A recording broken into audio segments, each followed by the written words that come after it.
नमस्कार, जी न्यूज़ पर आपके साथ मैं अदिति त्यागी। आप जानते हैं आपसे कुछ ही मिनटों पहले एलएसी पर चीन के साथ जारी तनाव को लेकर रक्षा मंत्री राजनाथ सिंह का बड़ा बयान, वो भी संसद में आया है। उसी से जुड़ी ये बड़ी कवरेज लगातार जी न्यूज़ आप तक पहुंचा रहा है। रक्षा मंत्री की तरफ से जो बातें कही गई हैं सिलसिलेवार तरीके से आपको समझा देती हूँ। रक्षा मंत्री ये कह रहे हैं कि देश हर परिस्थिति से निपटने के लिए तैयार है। जी हाँ, आज एक तरीके से आप मानकर चलिए 136 करोड़ हिंदुस्तानियों को आश्वासन दिया गया रक्षा मंत्री द्वारा कि हमारी सेना, हमारे आर्म्ड फोर्सेस भारत की सुरक्षा के लिए पूरे तरीके से मुस्तैद और हमारी सुरक्षा सेफ हैंड्स में है। साथ ही उनके द्वारा यह भी स्पष्ट किया गया कि चीन ने एक बार नहीं बार बार एलएसी पर घुसपैठ की कोशिश की है, जिसे भारत ने नाकाम कर दिया। देखिए 29 और 30 अगस्त की रात बार बार इस पर भी हमने बड़ी कवरेज आपको दिखाई थी, किस तरह से चीन द्वारा घुसपैठ की कोशिश की गई थी, लेकिन भारतीय सेना ने उसे नाकाम कर दिया था। और साथ ही रक्षा मंत्री द्वारा यह भी बार बार दोहराया गया कि लाइन ऑफ एक्चुअल कंट्रोल यानी एलएसी पर चीन द्वारा स्टेटस को चेंज करने की बार बार कोशिश की जा रही है, लेकिन भारत की सेना पूरे तरीके से तैयार, इसीलिए चीन की तरफ से घुसपैठ की हर कोशिश को उसने विफल कर दिया है। रक्षा मंत्री द्वारा यह भी कहा गया कि हिंदुस्तान हर परिस्थिति से निपटने के लिए पूरे तरीके से तैयार है। साथ ही वो ये कहते हैं कि कुछ करार जो भारत और चीन के बीच में है, उन करारों का ये उल्लंघन है, क्योंकि चीन लगातार अपने सैनिकों और हथियारों की जो संख्या है वो एलएसी पर बढ़ा रहा है, जिसका सीधा सा मतलब है कि एलएसी से जुड़े हुए जो समझौते हैं चीन खुले तौर पर उनका उल्लंघन कर रहा है। भारत की संप्रभुता, भारत की इंटीग्रिटी और टेरिटोरियल इंटीग्रिटी, सोवरेनिटी, भारतीय सैनिक उसके लिए पूरे तरीके से कमिटेड और जवानों का जोश और हौसला बुलंद, साथ ही हाई भी, और संसद से लेकर पूरा देश भारतीय सेना के साथ खड़ा है। भारत हर विवाद का हल शांतिपूर्वक तरीके से चाहता है। साथ ही आपको यह भी बता देती हूँ, रक्षा मंत्री राजनाथ सिंह ने चीन ने कैसे भारत के एक बड़े भूभाग पर अवैध कब्जा किया है, इस पर भी उन्होंने अपनी बात रखी है। साथ ही उन्होंने यह भी याद दिलाया कि पाकिस्तान ने चीन को पीओके का एक बड़ा हिस्सा कैसे दे दिया था। सुनिए क्या कुछ कहा रक्षा मंत्री राजनाथ सिंह ने। जैसा कि यह सदन अच्छी तरह अवगत है कि चाइना भारत की लगभग 38,000 स्क्वायर किलोमीटर भूमि का अनधिकृत कब्जा लद्दाख में किए हुए है। इसके अलावा 1963 में एक तथाकथित बाउंड्री एग्रीमेंट के तहत पाकिस्तान ने पीओके की 5,180 स्क्वायर किलोमीटर भारतीय जमीन अवैध रूप से चाइना को सौंप दी है। चाइना अरुणाचल प्रदेश की सीमा से लगे हुए लगभग 90 किलोमीटर भारतीय क्षेत्र को भी अपना बताता है। अप्रैल माह से ईस्टर्न लद्दाख की सीमा पर चाइना की सेनाओं की संख्या तथा उनके आर्मामेंट्स में काफी वृद्धि देखी गई है। मई महीने के प्रारंभ में चाइना ने गलवान घाटी क्षेत्र में हमारी ट्रूप्स के नॉर्मल ट्रेडिशनल पेट्रोलिंग पैटर्न में व्यवधान शुरू किया, जिसके कारण फेस ऑफ की स्थिति उत्पन्न हुई। ग्राउंड कमांडर्स द्वारा इस समस्या को सुलझाने के लिए विभिन्न समझौतों तथा प्रोटोकॉल के तहत वार्ता की जा रही थी। इसी बीच मई महीने के मध्य में चाइना द्वारा वेस्टर्न सेक्टर में कई स्थानों पर एलएसी पर ट्रांसग्रेशन करने की कोशिश की गई। इसमें कोंगकाला, गोगरा एंड पेंगोंग लेक का नॉर्थ बैंक शामिल है। इन कोशिशों को हमारी सेनाओं ने समय पर देख लिया तथा उसके लिए आवश्यक जवाबी कार्रवाई भी की है। अध्यक्ष महोदय, एलएसी के ऊपर फ्रिक्शन बढ़ता हुआ देखकर दोनों तरफ के सैन्य कमांडरों ने 6 जून 2020 को मीटिंग की तथा इस बात पर सहमत बनी कि रेसिप्रोकल एक्शंस के द्वारा डिसएंगेजमेंट किया जाए। दोनों पक्ष इस बात पर भी सहमत हुए कि एलएसी को माना जाएगा तथा कोई ऐसी कार्रवाई नहीं की जाएगी जिससे स्टेटस को बदले। किंतु इस सहमति के वायलेशन में चीन द्वारा एक वायलेंट फेस ऑफ की स्थिति 15 जून को गलवान में क्रिएट की गई। हमारे बहादुर सिपाहियों ने, हमारे बहादुर सेना के जवानों ने अपनी जान का बलिदान दिया और साथ ही चीनी पक्ष को भी भारी क्षति पहुंचाई है अध्यक्ष महोदय, और अपनी सीमा की सुरक्षा में वह कामयाब रहे। इस पूरी अवधि के दौरान हमारे बहादुर जवानों ने जहां संयम की जरूरत थी वहां संयम रखा तथा जहां शौर्य की जरूरत थी वहां शौर्य प्रदर्शित किया है अध्यक्ष महोदय। तो देखिए, अगर मैं एक सेंटेंस में आपको पूरे भाषण को समझाने की कोशिश करूं, उनके बयान को समझाने की कोशिश करूं, तो उनके द्वारा कहा गया कि मैंने स्पष्ट तरीके से हमारी चिंताओं को चीनी पक्ष के समक्ष रखा है, जो उनकी बड़ी संख्या में ट्रूप्स की तैनाती, एग्रेसिव बिहेवियर और यूनिलेटरली स्टेटस को बदलने की कोशिश, जो कि बायलैटरल एग्रीमेंट्स का उल्लंघन है, इससे संबंधित थी। तो आप समझ लीजिए इस वक्त चीन क्या करने की कोशिश कर रहा है। आपको इस बयान को और बारीकी से समझाते हैं। हमारे साथ 3 खास मेहमान हैं। हमारे साथ अंतर्राष्ट्रीय मामलों के जानकार रविंद्र सचदेव हैं, हमारे साथ मेजर जनरल जे के परिहार हैं, साथ ही कर्नल तेज टिक्को हैं। मैं सबसे पहले जनरल परिहार आपका रुख करना चाहती हूँ। बार बार इस बात को दोहराना चाहती हूं कि ये बयान आया है, हिंदुस्तान बार बार हमें इस तरह का आश्वासन दिया गया और हिंदुस्तान को भी, भारतीयों को भी अपने आर्म्ड फोर्सेस पर पूरा यकीन है कि वो इस देश की सोवरेनिटी और टेरिटोरियल इंटीग्रिटी को का 1 इंच भी जाने नहीं देंगे। लेकिन इस बयान के बाद अगर मैं आपसे कहूं, इस तनाव के दौरान क्या कुछ बदला है? इसमें चीन के लिए मैसेज है या ये बयान हिंदुस्तान के लिए ये एड्रेस था?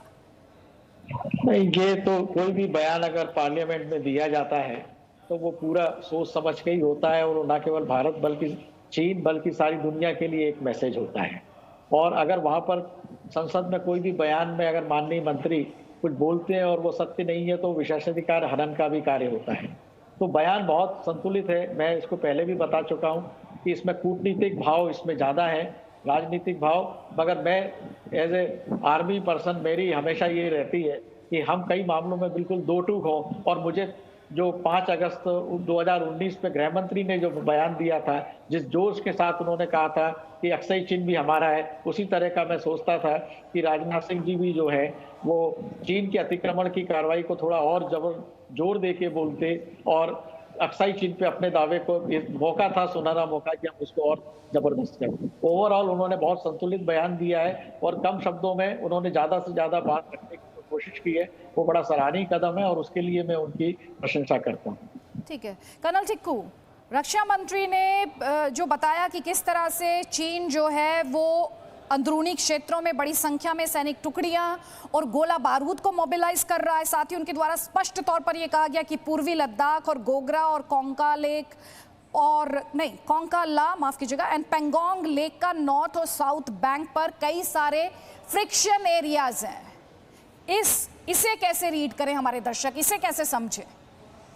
देखिए, जो रक्षा मंत्री ने स्टेटमेंट दिया, मैं मानता हूं कि ये हर प्रकार से एक बैलेंस स्टेटमेंट है जो कि पार्लियामेंट में देना चाहिए, क्योंकि जब रक्षा मंत्री पार्लियामेंट में बोलता है तो पूरा विश्व इसको पढ़ेगा, एक एक वर्ड का आंकलन करेगा।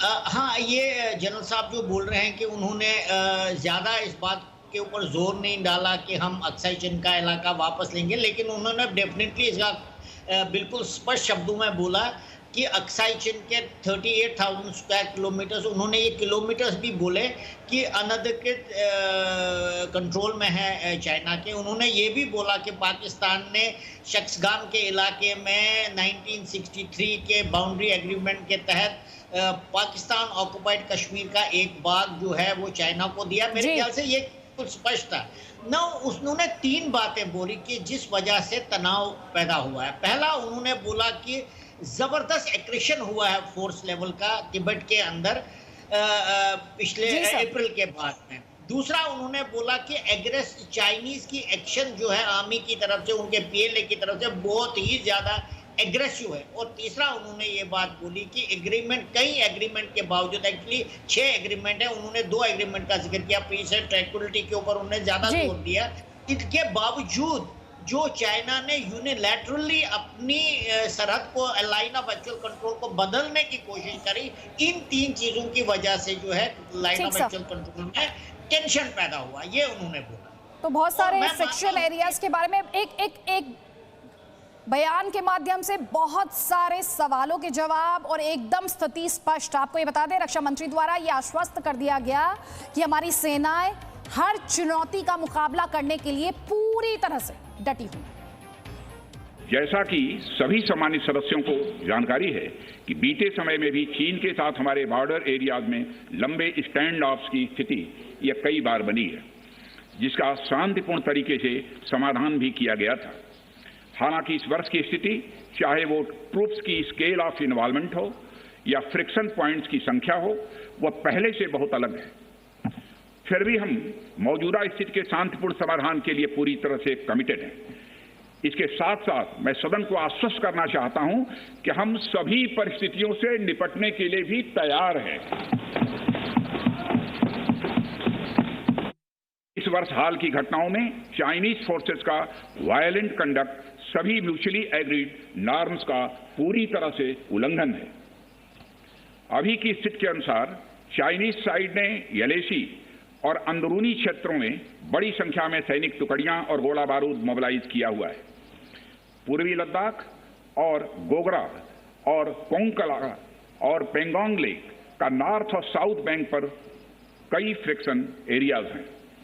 चीन की कार्रवाई के जवाब में हमारी आर्म्ड फोर्सेज ने भी इन क्षेत्रों में उपयुक्त काउंटर डिप्लॉयमेंट्स किए हैं अध्यक्ष महोदय, ताकि भारत के सिक्योरिटी इंटरेस्ट को पूरी तरह से सुरक्षित रखा जा सके। अध्यक्ष महोदय, मैं सदन को आश्वस्त रहना चाहिए कि हमारी आर्म्ड फोर्सेज इस चुनौती का सफलतापूर्वक सामना करेंगी और हमारी आर्म्ड फोर्सेज साथ ही साथ जिस प्रकार की उनके द्वारा आज भी कार्रवाई की जा रही है, जिस प्रकार से सीमा की रक्षा की जा रही है, हम सबको हमारी आर्म फोर्सेज के ऊपर गौरव है अध्यक्ष महोदय, गौरव की अनुभूति होती है। रविंद्र सचदेव, बिना वक्त गवाए मैं आपसे समझना चाहती हूं, अगर इस बयान को ये सबसे बड़े पॉइंट की मैं यहाँ पर बात करूं, जाहिर तौर पर चाइना के एग्रेसिव बिहेवियर की वो बात करते हैं, चीन द्वारा एलएसी पर स्टेटस को बदलने की बात वो करते हैं और साथ ही उन संधियों की याद दिला रहे हैं जिसके तहत चीन दरअसल ना तो सैनिकों का और ना ही आर्मामेंट्स का बिल्डअप कर सकता है। नो बिल्कुल, बहुत ही सोबर स्टेटमेंट। मैं कहूँगा इसमें एक चीज़ है जो पहले शायद बोली नहीं गई, बाकी तो सारी चीज़ें हैं कि चाइना से हमारे डिस्प्यूट्स वगैरह क्या है। अभी आपने जो क्लिप प्ले करा जिसमें उन्होंने कहा है कि हमने भी अब काउंटर डिप्लॉयमेंट्स करी हैं। Okay, so that's a clear, एक नई चीज़ पब्लिक डोमेन में officially in that sense I think also.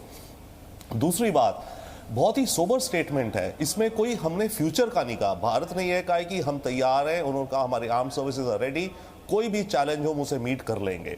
क्योंकि देखिए अभी वो वक्त भी नहीं है, नहीं तो क्या can we be issuing a warning to China कि आप ऐसे मत करो, वैसी कोई हमने चीज नहीं रखी, क्योंकि पार्लियामेंट बड़ा सोबर प्लेटफॉर्म होता है और एक एक शब्द इसके बहुत ज्यादा मायने होते हैं ना।